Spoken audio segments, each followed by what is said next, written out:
이스라엘 백성 남유다가 586년에 722년이 북쪽이고 남유다가 바벨론에 멸망이 되고 포로로 잡혀가죠. 그리고 70년 동안 그곳에 포로로 잡혀 있게 됩니다. 그러고 난 뒤에 예레미야서의 예언처럼 70년이 지나자 바사 왕국으로 바뀌고 고레스 칙령으로 다시 고토로 돌아가라라고 하는 거짓말 같은 꿈 같은 일이 일어나게 됩니다. 그랬을 때의 고레스 칙령에서 너희가 포로로 잡혀올 때 가지고 왔던, 성전에서 가지고 왔던 모든 그 기물들을 다시 손에 되돌려주고 고토로 스룹바벨에 의해서 돌아가게 합니다. 그런데 오늘 일어나 빛을 발하라, 이는 내 빛이 내게 이르렀고 여호와의 영광이 내게 임하였느니라 라고 하고, 캄캄함이 만민을 가리려니와 흑암이 온 땅을 덮을 것이나 열방은 내 빛으로 나오리라. 먼 곳에서 너희 아들이 너희 딸들이 안기올 것이다. 바다의 부기가 다시 회복될 것이다. 게달의 장막에 양들이 다시 성전을 찾을 것이고 스바의 음과 금이 너에게 다가올 것이고 저 미디안의 광야에 중개무역이 회복될 것이고 바다의 부기가 해상무역이 회복될 것이고 하면서 9절까지의 회복의 역사들을 쭉 설명하고 있습니다. 먼 곳에 있는 이방의 나라의 자손들이 되돌아올 것이다 라고 말하는 것으로 봐서 이 60장 1절은 포로로 잡혀가 있는 사람들이 아니라, 여러분, 포로로 잡혀가서 포로로 70년 살아가고 있는 사람의 삶도 기구하기 이를 데 없지만 예루살렘에 포로로 잡혀가지 않고 남겨진 사람들의 고통도 극심합니다. 형제 자매를 눈앞에서 빼앗기게 되고 하나님 앞에 예배하던 성전은 돌 위에 돌 하나도 남지 않고 무너져서 70년 동안 예배하지 못하고, 이 나라에 밟히고 저 나라에 밟히면서 70년을 남은 자로서 다시 예루살렘 성전이 회복될 수 있을까? 떠나간 내 형제 자매들은 돌아올 수 있을까? 이 예루살렘 성전의 영광이 회복될 수 있을까? 70년 지나다 보면 꿈도 사라지고 소망도 사라지게 되는데, 끌려가서 포로로 있는 사람들에게 들려온 메시지가 아니라 오늘 60장 1절은 다 떠나버린 예루살렘에 남아서 70년 동안 그것을 지키며 통곡하고 있는 백성에게 하나님이 전해주시는 메시지인데, 예루살렘아 일어나라, 이제 일어날 때가 되었다. 그리고 빛을 비추어라. 내 빛이 너에게 임했고 여호와의 영광이 내게 임하니 이제 사람들이 몰려올 것이다. 일어나, 그때를 준비해라.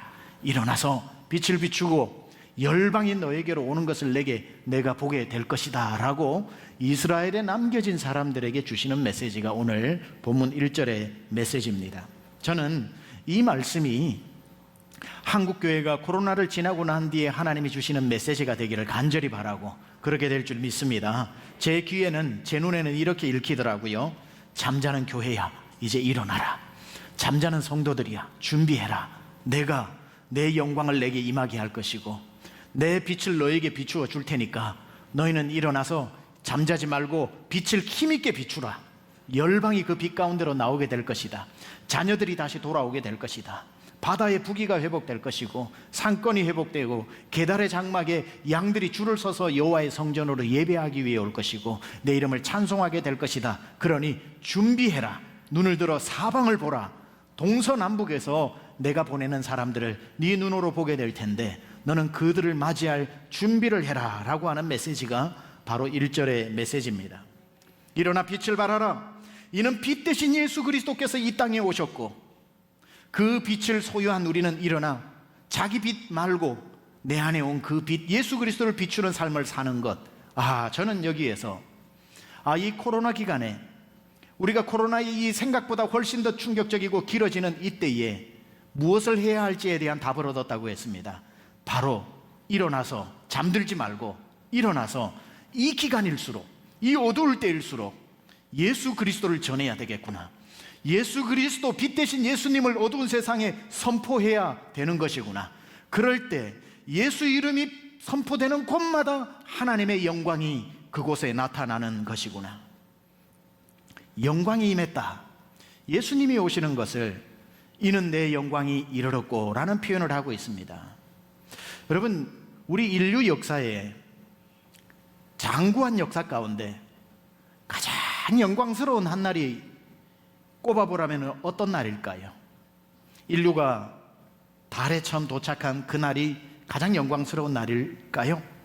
아니면 이번에 민간 우주선이 드디어 사람을 태우고 우주정거장에 도착한 그 일이 가장 영광스러운 순간일까요? 에디슨이 전기를 발명한 날이 가장 영광스러운 날일까요? 헨리 포드가 자동차를 만들었던 그 날, 전기기관을 만들었던 그 날, 우리 인류 가운데서는 정말 찬란할 정도로 놀라운 영광스러운 순간들이 있었습니다. 그 많은 순간들 중에 가장 영광스러운 한 날을 꼽으라면 바로 예수 그리스도께서 이 땅에 빛으로 오신 날이라고 저는 말합니다. 왜냐하면 아무리 인간의 놀라운 기술들이 발달되어도 이 어두운 세상, 존재론적으로 천하 인간의 모든 인간이 어두운 가운데, 흑암 가운데 있다가 죽으면 지옥으로 갈 수밖에 없는 인류의 운명, 이 흑암의 권세, 두 눈을 뜬 줄 알았는데 영적 소경이 되어 진리인 줄 알고 걸어갔는데 지옥으로 걸어가고 있는데도 불구하고 지옥인 줄도 모르고 걸어갔던 흑암의 권세에 놓인 우리에게 빛 한 줄기가 이 땅에 임했는데 그 빛이 임하자마자 어둠이 물러가게 되어지고 그 빛으로 말미암아 살 길이 열려서 빛을 비추고 보니까 큰일 날 뻔했다. 내가 지옥으로 가고 있었구나. 지옥으로 가던 내가 길을 발견하고 길이요 빛 대신 예수님으로 말미암아 천국 가는 길이 열렸고, 내가 뭐 죄는 없다고 말할 수는 없지만 그래도 내가 무슨 죄가 그렇게 많다고 어둠 속에 있을 때는 자기 죄가 안 보여가지고 의로운 사람처럼 살다가 이 어둠 속에 있던 나에게 빛 한 줄기 예수 그리스도의 빛이 비치니까 세포 하나하나 안에까지 다 알알이 배어있는 꼬질꼬질한 죄가 다 보여서 죄를 짓자마자 아담과 하와가 부끄러워 동산 뒤에 숨은 것처럼 빛 대신 예수님을 만나고 보니 아이고야, 이래 살다가 내가 죽을 뻔했다. 내가 죄 없는 줄 알았는데 그 빛 앞에 나를 비추고 보니까 지옥은 내가 1등으로 가야 되는구나 라는 자기의 죄를 발견하고 예수님요, 나 좀 살려주소. 예수님 붙잡고 구원자이신 예수님을 마음에 모셔서 내가 죽을 내가 살아나게 된 이 인류 역사상 많은 찬란한 영광의 순간이 있었지만 이 어두운 세상에 예수님이 오신 사건만큼 영광스러운 순간이 또 어디 있겠습니까? 여러분, 이거는 인류 역사만이 아닙니다. 여러분 인생도 마찬가지입니다. 여러분 인생 지금까지 살아오신 80년 살아오신 분, 100세를 살고 계시는 분들 다 포함해서 어르신 80년 살아오시면서 가장 영광스러운 날이 언제셨습니까? 하고 묻는다면 쭉 지나온 날들을 한번 돌아보실 때 내가 장가를 갔던 날일 수도 있고, 내가 취직을 했던 날일 수도 있고, 아니면 결혼을 해가지고 첫 아이를 품에 안아봤을 때가 가장 영광스러웠을 수도 있고, 아이고 목사님 첫 아이가 제일 영광스러운 줄 알았는데 손주 안아보니까 손주 안는 기분이 10배는 더 앞디다. 손주를 안는 때도 있고, 군인으로 계신 분은 나라에서 훈장을 받는 순간일 수도 있고, 가장 회사에서는 큰 상을 받는 때가 있고, 여러분 개인적으로 아주 영광스러운 날들이 왜 없었겠습니까? 그러나 그 많은 영광스러운 날 중에 가장 영광스러운 날이 언제였냐고 물어본다면 여러분도 틀림없이 여러분 인생에 예수님이 찾아오신 날, 예수님이 빛으로 와서 예수님 만난 그날이 여러분에게는 가장 영광스러운 순간입니다. 동의하든 동의하지 않으시든 그날만큼 영광스러운 날은 여러분에게 없습니다. 왜냐하면 그날까지는 여러분이 죽었다가 그날로 말미암아 살았기 때문에, 그날까지는 지옥을 향해 달려가고 있다가 그날부터 천국으로 여러분이 바뀌었기 때문에, 무덤 안에 잠자고 죽어있던 나사로에게 예수님이 나사로야 나오너라 했을 때에 살아서 무덤에서 걸어 나온 날이 여러분 예수 믿는 그날이었기 때문에, 요한복음 5장 24절에 이렇게 말씀합니다. 내가 진실로 진실로 너희에게 이르노니 내 말을 듣고 또 나 보내신 이를 믿는 자는 영생을 얻었고 심판에 이르지 아니하나니 사망에서 생명으로 옮기웠느니라. 예수님, 빛 대신 예수님이 여러분에게 찾아오신 그날, 여러분에게는 사망에서 생명으로 옮겨진 날이기 때문에 가장 영광스러운 날. 오늘 본문 60장 1절에서 이는 내 빛이 내게 이르렀고 여호와의 영광이 내게 임하였다는 단어가 동의어로 왜 나오는지를 알 것 같습니다. 예수님이 여러분 인생에 찾아오신 날이 여러분 인생의 가장 영광스러운 날인 것입니다. 이걸 제일 잘 알았던 사람이 누구냐면 다윗입니다. 다윗도 죄를 짓는 사람이죠. 바세바를, 우리의 아내 바세바, 자기 부하의 아내를 취하여 부하까지 죽이면서 간음했던 자 아닙니까? 그러니 하나님이 어떻게 쓰시겠습니까? 하나님의 영이 떠나려고 하니까 이걸 알았던 다윗이 시편 51편에 와서 딴 기도 하나도 안 합니다. 무슨 기도를 합니까?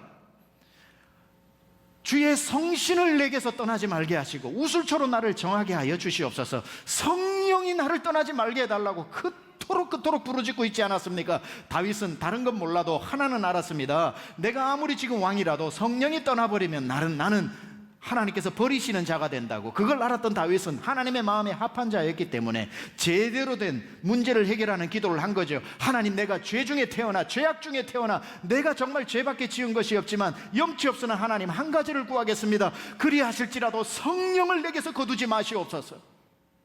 성령이 떠난 교회, 성령이 떠난 성도, 성령이 떠난 목회자, 성령이 떠난 한국교회, 하나님의 영광이 나타나지 않습니다. 하나님의 영광이 임하려면 하나님의 영광이 회복되게 해달라고, 하나님의 영광을 회복해달라고 기도하는 것이 아니라, 그것은 예수 이름이 선포되는 곳에는 하나님의 영광이 자동적으로 따라오기 때문에 여러분 부지런히 예수 복음 전하시기 바랍니다.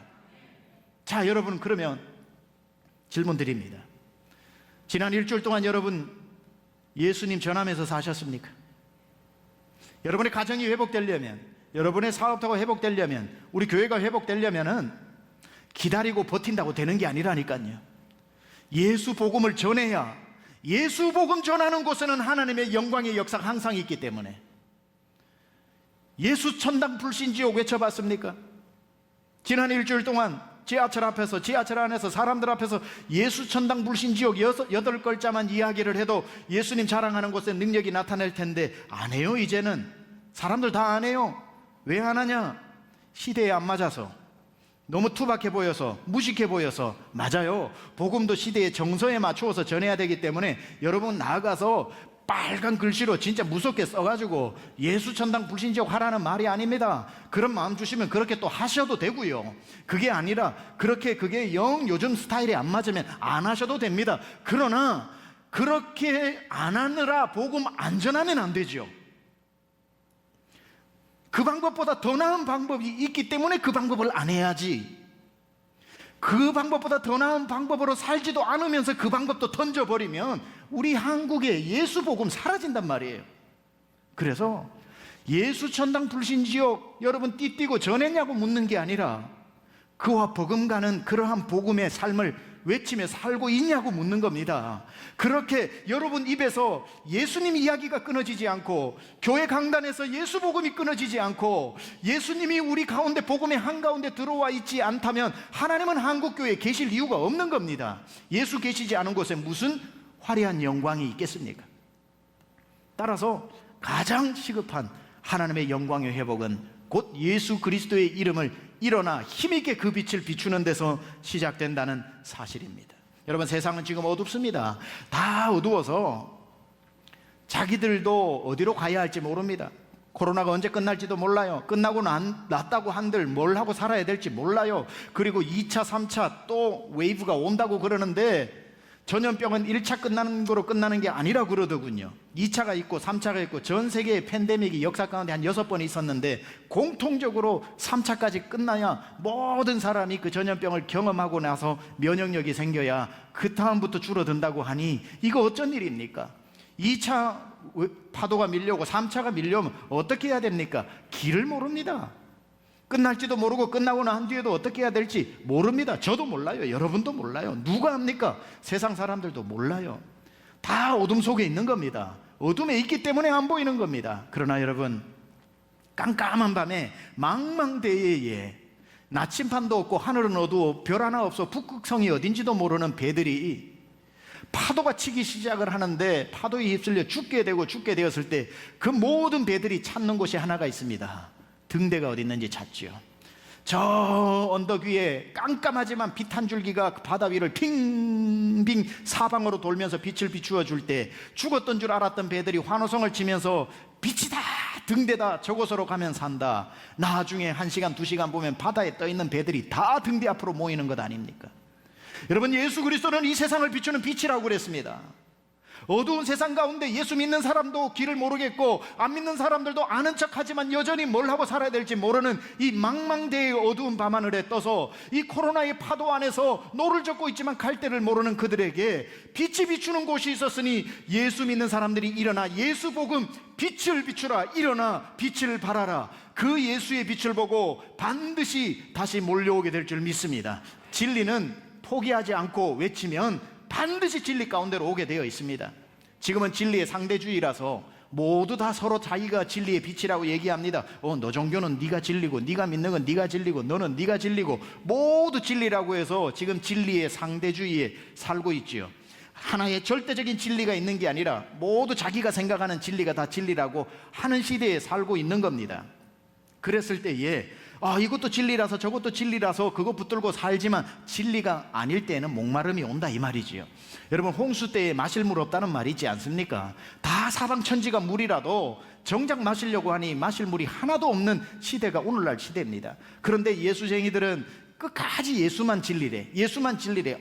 정말 시대에 안 맞아. 어쩜 저렇게 독선적일까? 어쩜 저렇게 자기들 것만 맞다고 할까? 저 절에도 가보고 저 성당에도 가보고 어디에도 가봐도 자기 믿는 게 좋으니까 다 알아서 믿으라고 하는데 왜 예수쟁이들은 자꾸 예수만 길이냐 진리냐고 얘기하냐? 지금은 사람들의 귀가 막히고 말도 안 되고 시대 정서에도 맞지 않아서 기독교가 독선적이게 보일지 몰라도 나중에 알게 됩니다. 그것이 마실 물이 아니라는 것을 알게 되었을 때에 진리의 생수 가운데 나오는 날 갈급하게 진리의 생수를 빛을 찾는 날이 올 것이니 그때에 교회도 다 진리를 다 타협해버린 그 교회로는 하나님의 영혼을 어찌 보낼 수 있겠습니까? 끝까지 복음을 전파하고 진리의 빛을 비출 때에 이 진리 가운데 반드시 바다에 떠있는 배가 등대 가운데로 모이는 것처럼 진리 가운데 눈을 들어 사방을 보면 온 사방에서 몰려오게 될 줄 믿습니다. 3절의 역사죠. 나라들은 내 빛으로, 왕들은 비치는 내 광명으로 나오리라, 나오리라. 반드시 하나님 이 회복의 역사 일으키실 줄 믿습니다. 그래서 여러분, 하나님의 영광이 임하는 자리는 복음이 전해지는 자리. 여러분 가정이 지금 막 잠들어 있고 코로나 때문에 참 교회는 지금 나와 있지만 예전 같지 않았다고 할 때에 회복시키는 방법은 여러분 그 가정 안에 예수님의 이야기가 많아져야 되고 가족끼리 대화 가운데서도 예수님의 은혜를 많이 나누는 이야기가, 예수의 이름이 회복되는 곳에는 영광도 회복된다는 겁니다. 저는 오늘 본문에 하나님의 영광이 임했을 때에 나타나는 그 결과, 이 본문을 읽고 말씀을 마무리하겠는데, 자 일어나 빛을 발할 때에 그 빛 가운데로 하나님의 영광이 나타나고 우리가 일어나서 빛을 발할 때에는 그 빛 가운데로 어떤 현상이 일어나냐면은, 이제 성경책을 펴고 저를 잠시 따라와 주시기 바랍니다. 3절에 나라들은 내 빛으로, 왕들은 비치는 내 광명으로 나오리라. 모든 회복의 역사 저는 반드시 일어날 줄 믿습니다. 우리 교회가 강남 한중앙에서 대한민국의 한 중심이 강남이라고 그러대요. 또 우리 교회가 위치가 강남의 한가운데 있는 이곳에 또 언덕 위에 서 있는 우리 교회가 빛을 비추고 예수 복음을 전하고 예수 십자가를 자랑하다 보면 열방이 나오게 되어 있는 겁니다. 코로나가 끝나고 난 뒤에 걱정 안 해도 됩니다. 우리는 복음만 전하면 됩니다. 나머지를 하나님이 하시는 겁니다. 나라들은 내 빛으로, 왕들은 비치는 내 광명으로 나오리라. 여러분의 사업이 지금 손님이 뚝 끊겼죠. 예수님을 자랑하시고 그 사업터 안에 예수님 앞에 예배하시고 계속해서 주님의 영광이 머물러 있도록 하십시오. 영광이 있는 곳에는 회복의 역사가 있는 겁니다. 그래서 4절에 내 눈을 들어, 어떻게 회복하시는지 참 기가 막힙니다. 내 눈을 들어 사방을 보라. 무리가 다 모여 내게로 오느니라. 여러분의 가정도 회복되고 여러분의 사업과 직장도 회복되고 우리 교회도 회복되고 모든 무리가 다 모여 내게로 오느니라. 내 아들들은 먼 곳에서 오겠고 내 딸들은 안기어 올 것이라. 저는 이 구절을 읽는데 차세대의 회복을 보여주시더라고요. 우리 아들들이 먼 곳에서 오고 딸들이 안겨서 올 것이다. 지금 우리 예배 자리가 지금 많이 나오셨지만 비어 있잖아요. 이 비어 있는 자리가 누구 자리냐면 애들의 엄마 아빠 자리입니다. 지금 차세대 예배가 아직 열리지 않았기 때문에 가정에서 지금 예배를 다 드리고 있다는 거죠. 저는 이 4절의 역사 하나님께서 반드시 일으키실 줄 믿습니다. 자, 그 꿈을 애들이 바글바글하는 날이 지금 다 와야지요. 부모의 손을 잡고 엄마에게 안겨가지고 하나님께서 예수 중심, 예수 십자가, 예수의 이름이 선포되어지는 곳에 우리 다음 세대가 끊어지지 않는 교회 될 줄 믿습니다. 5절에는 그때에 네가 보고 기쁜 빛을 내며 내 마음이 놀라고 화창하리니, 이 어두운 안개가 걷히는 거죠. 이는 바다의 부가 내게로 돌아오며, 굉장히 기분 좋은 말이죠. 바다의 부가 내게로 돌아오며, 이스라엘이 회복되고 지중해 상권이 회복된다는 겁니다. 바다의 부기가 하나님께서 다 지금 모든 교회들마다 사업들마다 헌금이 줄고 사업이 막혔고 하나님의 영광이 있는 곳에 하나님의 약속 바다의 부가 회복되게 될 것이다. 이방 나라들의 재물이 내게로 옴이라. 여러분, 이걸 집중하면 안 되고요. 예수 그리스도의 십자가를 선포할 때 하나님의 영광이 임할 때에 무슨 결과들이 일어나는지를 보여주시는 것이고, 내가 온 것은 양으로 생명을 얻는 것에 우리가 생명 살리는 일에 집중하면 하나님께서 먹고 사는 풍성한 삶을 책임진다는 것이 그대로 여기에 나오고 있는 겁니다. 6절에 허다한 낙타, 미디안과 에바의 어린 낙타가 내 가운데 가득할 것이며 스바 사람들은 다 금과 유향을 가지고 와서 여호와의 찬송을 전파할 것이며 게달의 양무리는 다 내게로 모일 것이요 느바요의 숫양은 내게 공급되고 내 제단에 올라 기꺼이 받음이 되리니 내가 내 영광의 집을 영화롭게 하리라. 여러분, 여기 6절 7절에 보면은 허다한 낙타, 미디안과 에바의 어린 낙타가, 이건 다 아브라함의 자손을 이야기하는 겁니다. 여기에 그두라, 아브라함의 우처였던 그두라의 자녀가 미디안과 에바인데 그들이 다 다시 회복되어서 예루살렘으로 올 것이고, 7절에 보면 게달의 양무리는 다 내게로 모일 것이고 느바요의 숫양은, 이것은 하갈의 아들이었던 이스마엘의 아들들을 이야기하는 겁니다. 따라서 하나님이 회복하실 때는 이 모든 아브라함의 자손, 즉 성도들을 다 회복시켜 주신다는 거예요. 성도들을 다 불러서 회복시키는데 빈손으로 오게 하지 아니하시고 하나님께서 그들에게 복을 주사 은금을 가지고 하나님의 성전에 예배하게 될 것이라고 말씀하고 있는 겁니다. 그리고 난 뒤에 8절 9절을 말씀을 드리고 이제 기도하겠는데요, 저 구름같이 비둘기들이 그 보금자리로 날아가는 것 같이 날아오는 자들이 누구냐? 날아오는도다, 날아오는도다. 수천 년 전에 날아오는 게 뭘까? 이제는 우리의 성도들의 회복만이 일어나는 것이 아니라 날아오는 역사가 있겠구나. 비행기를 타고 하나님이 열방에서 날아오는 역사를 보여주시겠구나. 6절 7절은 우리 교회 성도들의, 대한민국 성도들의 회복이라면, 하나님께서 말씀하시는 8절 9절은 대한민국에 믿던 성도들이 신앙을 떠나지 않고 교회로 다 회복해서 100% 예배가 회복되는 수준이 아니라, 이 8절 9절은 예수 믿지 않는 열방의 사람들까지도 하나님이 보내주시니 그것은 이전에 없던 영광이었다는 겁니다. 보세요, 8절은 비행기 타고 날아오는 것을 내가 보게 되리라. 저는 세미학교에서 한번 경험했습니다. 9절에도 곧 섬들이 나를 앙망하고 다시스의 배들이 먼저 이르되 먼 곳에서 오리라. 어떻게 섬들이 우리에게 다가올까? 섬들이 다가온답니다. 그러니까 성도의 회복 정도가 아니라 열방에 있는 섬들이 우리에게 온답니다. 여러분, 이 섬들이 온다는 게 뭘까? 제가 기도하면서 하나님께 한참 물었습니다. 하나님, 섬들이 온다는 게 뭡니까? 했는데 기도하면 하나님도 참 재밌으셔요. 이 섬들이 뭔지를 보여주시더라고요. 주석학적으로 딱 맞지는 않습니다. 그냥 제 개인적으로 이 섬들을 재밌게 해석해 보는 겁니다. 5대양 6대주라 해서 6개 대륙이 있죠. 6개 대륙이 바다에 둘러싸여 있으니 큰 섬들 아닙니까? 섬들이 온다는 게 열방의 나라들이 온다는 뜻이구나.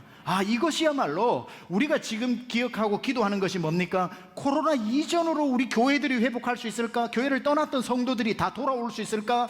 그거는 6절 7절의 역사밖에 안 되는 것이고, 우리가 하나님의 영광을 선포하고 예수 그리스도 복음을 높이 일어나 빛을 비추면서 선포하다 보면 하나님은 비행기를 타고 열방의 섬들까지도, 온 열방의 한국 성도뿐이 아니라 하나님이 대한민국에 다시 한번 영광을 회복시키셔서 마지막 때의 사명을 감당하게 하실 것이다. 이게 바로 하나님이 꿈꾸는 우리를 향한 꿈과 비전이라고 믿습니다. 성경에서 분명히 말씀하셨어요. 우리의 수준을, 바벨론에 있는 사람들이 우리가 포로에서 잡혀서 회복될 수 있을까? 회복될 수 있을까? 그때 주님이 주신 말씀이 뭐냐면 이사야 43장 18절 19절 20절입니다. 뭐라고 있는지 같이 한번 읽어봅니다. 시작. 너희는 이전 일을 기억하지 말며 옛날 일을 생각지 말라. 보라, 내가 새 일을 행하리니 이제 나타낼 것이라. 반드시 내가 광야의 길을 사막의 강을 내리니 내가 광야의 물을 사막의 강들을 내어 내 백성 내가 택한 자에게 마시게 할 것입니다. 할렐루야. 하나님은 이전 일로 돌아가는 게 아닙니다. 너는 이전 일을 기억하지 마라. 옛적 일을 생각하지 말라. 내가 새 일을 행하리라. 여러분의 삶에, 여러분의 가정에, 우리 교회에, 이 대한민국에 새 일을 행하실 하나님을 기대하면서 예수 복음 전하시고 나가서 예수님만 전하시며 여러분이 발로 밟는 모든 것에 하나님의 영광이 임하기를 축원합니다.